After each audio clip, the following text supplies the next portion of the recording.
obtiene un ingreso anual de 45.000 a 50.000 millones de dólares, que era lo que nosotros obteníamos anualmente, 50.000 millones de dólares anuales, regularmente. Y en el año 2020, que no fue el del apogeo de la sanción, pero en el año 2020 fue durísimo, ¿tú sabes cuánto ingresó al país? Yo te lo voy a decir, menos de 1.000. Entonces tú te podrás imaginar que un Estado que maneja 50.000 puede desarrollar una política determinada para mejorar salarios, para mejorar servicios, para mejorar educación, para mejorar salud, como lo hizo siempre la Revolución Bolivariana. De hecho, estuvimos en la vanguardia, en el punto máximo de todas las políticas sociales en el continente y en buena parte del planeta. ¿Tú sabes cuánto bajó ese en el año 2020? ¿Qué eran los 50.000? A menos de 1.000. Tú te podrás imaginar que cuando yo invierto 50.000, hago cosas. Y cuando tengo 1.000 y menos de 1.000 para invertir, hago mucho menos cosas. Estamos recuperando el ingreso. El año pasado hubo un crecimiento de 15% de la economía muy importante. Este año habrá un crecimiento, de acuerdo a nuestros cálculos, de 5%, pese al bloqueo que se mantiene, pese a todas las acciones que va a desarrollar la oposición, precisamente para generar alteración del orden público y que afecte a la economía. Pues ¿tú sabes cuál va a ser la campaña de la oposición? La campaña de la oposición va a ser, mira, los servicios públicos, mira cómo está el salario, mira cómo está tu empleo, mira cómo está tu calidad de vida. Eso es culpa del presidente Nicolás Maduro.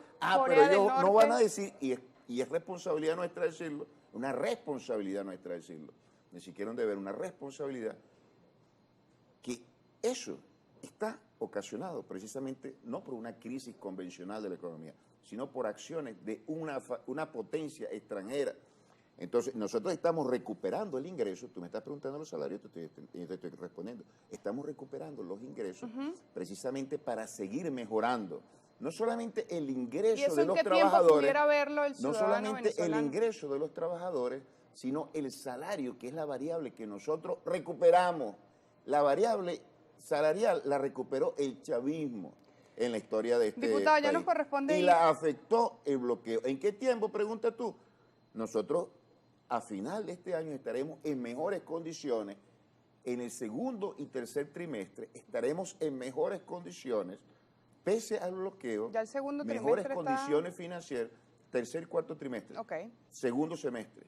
Estaremos en mucho mejores condiciones para atender de una manera con un impacto muy superior desde el punto de vista positivo a la población, no solamente en cuanto al salario, sino en cuanto a los servicios públicos, que son un tema fundamental que afecta a nuestra población. Diputado, tenemos participación de la audiencia a través de la red social Twitter. Queremos compartir algunos de esos comentarios con usted.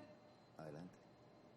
Seir. Francis, buenos días al diputado Farías y a la audiencia que se va incorporando al programa a esta hora. Varios comentarios de nuestra audiencia. Voy a tratar de resumir y le pediría respuestas cortas para poder leer varios comentarios. Voy a comenzar con Rosángel Mendoza. Escribe: ¿cuántos años lleva Venezuela con el bloqueo? Porque los venezolanos estamos cansados del mismo cuento todos los años para excusar sus ineficiencias. Bueno, con el bloqueo, como se lo dije en la entrevista, a lo mejor no habían encendido el televisor. Desde el año 2017. Y desde el año 2017 es cuando se produce la aceleración de la caída productiva. Pero antes del año 2017 se desató una guerra política en el país, tremenda, con las locuras, loqueteras estas de la salida y la desobediencia y tumbar al presidente Nicolás Maduro. Todos estos que son candidatos de las primarias, de las que llaman las primarias derechas, estuvieron involucrados ahí como principales actores. Yo te voy a preguntar, o le pregunto a la persona que escribió ese Twitter, ¿qué país en medio de violencia política puede mantener su crecimiento económico? Ninguno. Bueno, solamente uno, Colombia. Porque en medio de la guerra, como es un país que se nutre del narcotráfico, en medio de la guerra que desarrolla el mismo narcotráfico, bueno, se puede generar, y por cierto, este gobierno de turno en Colombia está haciendo un gigantesco esfuerzo para suprimir esa lacra que sembraron los carteles de narcotráfico que gobiernan ese país. No en la región, precisamente hay otros países como Siria, por ejemplo, que está en guerra desde hace 11 años, que tiene un mejor salario incluso que el de Venezuela, Cuba, Rusia, que tiene 14.000 sanciones. Si usted pone el tema o el escenario de la causa del bloqueo. Siria fue destruido. No sé cómo pone ese ejemplo, ¿verdad? No, yo fui a Siria. Siria fue destruido. Duré 15 días en Siria y vi. ¿Sabe cuánto es el salario mínimo en Siria? No, pero ¿tú sabes cuánto se destruyó ahí? ¿Y tú sabes cuáles fueron las afectaciones que se hicieron en términos de claro, destrucción yo las vi. del aparato productivo? Y yo también las vi, porque yo estuve allí. Fueron terribles. No sé cómo se puede traer esa situación. Pero aún así, ya la gente va al mercado y le alcanza, diputado, para comprar su canasta. Aquí nosotros podemos decir... Y el decir, salario mínimo asciende hasta los $50. Pero tú quieres defender algo. No, yo estoy poniéndole y haciéndole ese planteamiento de un escenario puntual, porque usted hace el ingreso pone sobre la mesa el escenario del bloqueo, yo le pongo yo no el sé si tú escenario estás justificando el bloqueo. No, yo no yo lo no sé estoy si tú estás justificando el bloqueo, pero te digo decir una cosa, el bloqueo ha generado, y tienen bloqueo, han sufrido mucho, y ahí está Cuba, y tienen guerra además. Y ahí está Cuba. Y por cierto, la guerra en Siria fue superada, y no sé por qué nombran la guerra ahora, siendo nosotros los que estamos afectados plenamente por la guerra. No estoy desmeritando los efectos del bloqueo, diputado. Y te voy a decir otra cosa.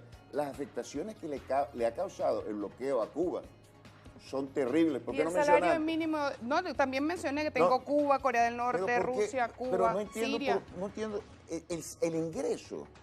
Tú mencionaste que el salario de los sirios es de 50 $. Yo no voy a hablar de eso porque es sumamente bajo también en el país, el ingreso de los trabajadores venezolanos. Lo que está ocurriendo no se puede minimizar.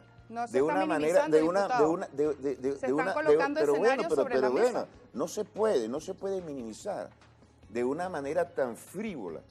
Bueno, el salario es tanto aquí y el salario es tanto acá. Se ha destruido una economía, se ha ocasionado un daño tremendo a un país. Esto ha impactado en la población de una manera desastrosa.